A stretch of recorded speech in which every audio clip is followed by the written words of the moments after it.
C'est-tu rendu gênant d'avoir un chum? Cette question-là est devenue virale à cause d'un article d'opinion publié dans le Vogue à la fin octobre. C'est pas un flex avoir un chum.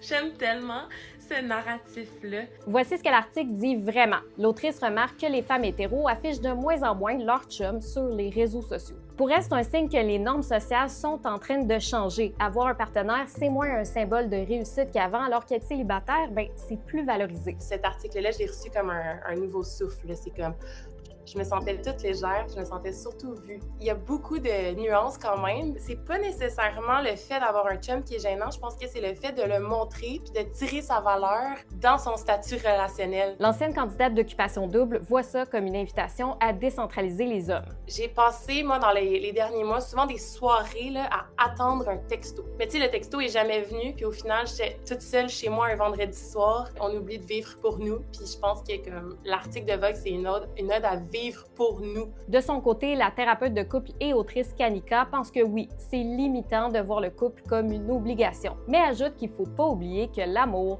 c'est bon pour nous. Vouloir être en couple, vouloir s'afficher, c'est pas honteux puis c'est pas cringe. Ça dépend, la raison et la motivation est fondée sur quoi? Est-ce que mon identité repose sur le fait de toujours être en couple? Ou est-ce que c'est plutôt basé sur je suis à une place dans ma vie en ce moment où est-ce que je suis prête à être en amour?